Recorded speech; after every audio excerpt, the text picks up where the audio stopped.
Dan itu letaknya pas banget di depan jendela itu. Jadi tinggal dibuka aja gordennya, itu bakalan Pak Adip itu pasti kelihatan dari jendela gitu loh. Apakah ujung-ujungnya ini bakalan dibilang peristiwa bundir? Hai guys, welcome back to Cookies and Cream Media, di mana berita viral kita bahas sambil nyemil bukan nyanyi.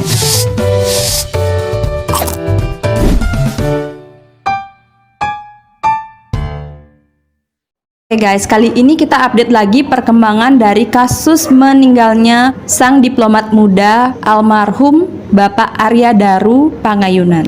Guys, telah beredar video rekaman dari HP saat penjaga kos itu mencongkel jendela kamar dari almarhum Bapak Arya Daru ini.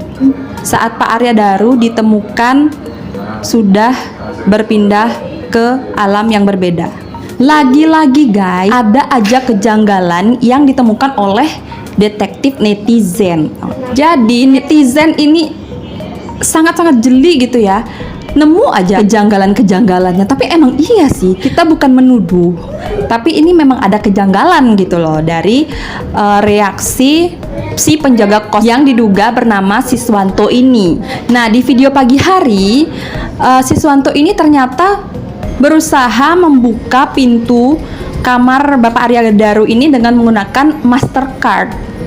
Ya, terlihat beberapa kali menempelkan Mastercard di pintu Pak Arya Daru dan mengetuk-ketuk pintu, tapi tidak ada yang menjawab.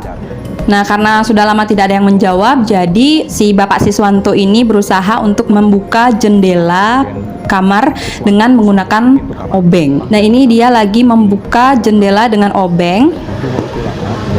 Nah, seperti yang kita bahas kemarin ya, itu terlihat saat Siswanto ini membuka jendela dengan obeng itu emang terlihat mudah ya dan cepet lagi gitu. Dan si tirai itu juga kenapa terlihat bergerak? Kalau menurut Mbak Kuki sih itu karena kejepit ya.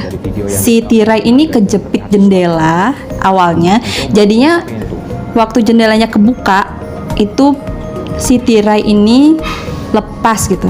Jadi seolah-olah kayak bergerak. Nah, terus, kemarin kan netizen ini ada banyak yang bertanya-tanya, kok si Siswanto ini nggak manggil sih si Pak Arya Daru ini? Harusnya kan dia berusaha memanggil kayak gitu. Ternyata Siswanto ini manggil loh. Coba deh kita dengerin ya. Pak Daru. Tuh, dia manggil tuh, Pak Daru, tapi suaranya pelan. Mungkin dia orangnya tuh nggak enakan gitu, takutnya Pak Daru tuh sebenarnya masih tidur, jadinya dia manggilnya pelan, sopan gitu. Cuman kalau emang dia menduga Pak Daru itu sedang tidur, kenapa dia berusaha untuk membuka pintu? Harusnya kan, oh Pak Daru lagi tidur nih, ya udah biarin aja dulu gitu kan.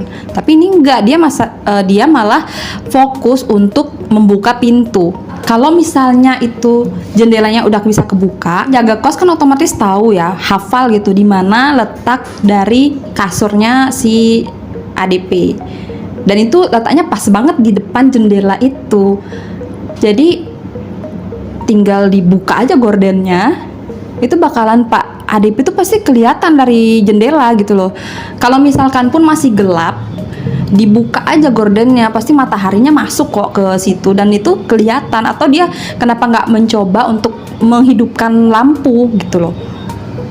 Dan kalau misalnya rekaman itu dia pakai untuk untuk ngelapor ke istrinya ADP, ya udah dibuka terus direkam si ADP yang lagi tidur itu, ini loh Bu, Bapak ADP itu ada di kamar tapi saya panggil-panggil tuh nggak nyaut. Tapi si Siswanto ini dan si temennya lagi satu malah berusaha untuk membuka pintu. Fokusnya tuh ke pintu gitu, bukan ke orangnya. Kalau emang dia mengira kalau si ADP ini masih tidur. Terus guys, ini tuh sebenarnya ada lanjutannya lagi. Jadi saat si Siswanto ini masuk dan mengecek keadaannya Pak ADP, dia masa nggak lihat sih kalau itu tuh ada lakban di kepalanya, atau mungkin selimutnya Pak ADP itu menutupi sampai ke kepala ya waktu ditemukan itu juga belum jelas ya, itu apakah saat ditemukan itu selimutnya itu sampai di menutupi kepala atau cuman sampai leher jadi kepalanya kelihatan. Nah itu Mbak Kukis nggak tahu, mungkin kalian tahu guys, bisa komen di bawah ya. Apakah si Bapak ADP itu saat ditemukan tertutup selimut sampai atas, sampai kepala, atau hanya sampai leher dan kepalanya terlihat seperti yang beredar di sosial media? Kalau memang terselimuti sampai atas, kenapa Siswanto ini tidak mencoba untuk menepuk-nepuk gitu loh? Kan biasa tuh kalau misalkan nggak bangun kan ditepuk-tepuk, Pak Arya gitu kan, atau Pak Daru gitu. Dia nggak mencoba untuk menepuk atau mencoba membangunkan. Cuman, nah di rekaman ini saat si tetangga kos yang merekam itu juga masuk ke dalam kamar ADP, terus dia bilangnya apa? Jangan-jangan masih tidur, katanya gitu. Emang ada ya orang tidur pakai lakban? Yang bener aja dong. Apa dia itu nggak lihat kalau kepalanya itu udah terbungkus lakban gitu? Kan itu nggak normal, masa ada orang tidur pakai lakban? Atau minimal kalau dia udah lihat kan, kenapa nih Pak Daru kok kepalanya tertutup lakban gitu, kaget gitu, tapi ini nggak ada ekspresi kagetnya gitu loh. Itu cuma janggal sih, mungkin dia sebenarnya kaget tapi ekspresi kagetnya cuma segitu aja gitu loh.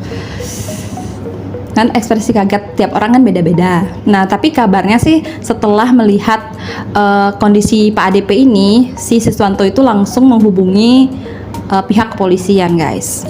Kasus ini udah berjalan seminggu lebih ya, dan belum ada informasi terbaru dari pihak kepolisian mengenai penyebab meninggoynya Pak ADP ini. Begitu juga istrinya, tidak ada muncul ke media sama sekali, hanya ada saudaranya aja ya, saudara dari istri almarhum. Nah tapi tadi siang ada sedikit update dari Jenderal Polisi Listio Sigit yang mengatakan bahwa pihak polisi ini masih menunggu hasil dari pemeriksaan laboratorium guys. Jadi kita harus sabar ya. Ternyata ini pihak polisi lagi bekerja maksimal untuk mengungkap kasus ini. Tapi ya katanya sih hasilnya kemungkinan ada dua ya. Terkait dengan kemungkinan peristiwa pidana atau kemungkinan lain. Peristiwa pidana atau kemungkinan lainnya itu apa ya? Apakah ujung-ujungnya ini bakalan dibilang peristiwa bundir? Kayaknya emang pihak kepolisian sangat berhati-hati ya dalam menangani kasus ini guys. Dan dari pihak keluarga juga sepertinya sangat hati-hati mengeluarkan statement. Mereka juga nggak berani asal menuduh, dan mereka bilang kalau hanya bisa menunggu hasil dari investigasi polisi saja. Saat ditanya apakah mungkin ini peristiwa bundir, mereka juga nggak mau terlalu gamblang untuk menjawab situasinya seperti apa. Jadi untuk saat ini kami tidak bisa berkomentar lebih lanjut mengenai andai-andai Bang. Kurang lebih begitu Bang. Kayaknya ini keluarga juga udah diperingatkan ya ini untuk hati-hati gitu.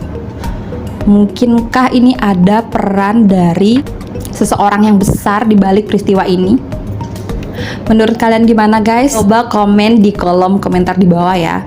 Menurut kalian apakah ada orang yang besar di balik peristiwa ini guys? Atau memang peristiwa ini sangat sulit untuk dipecahkan gitu?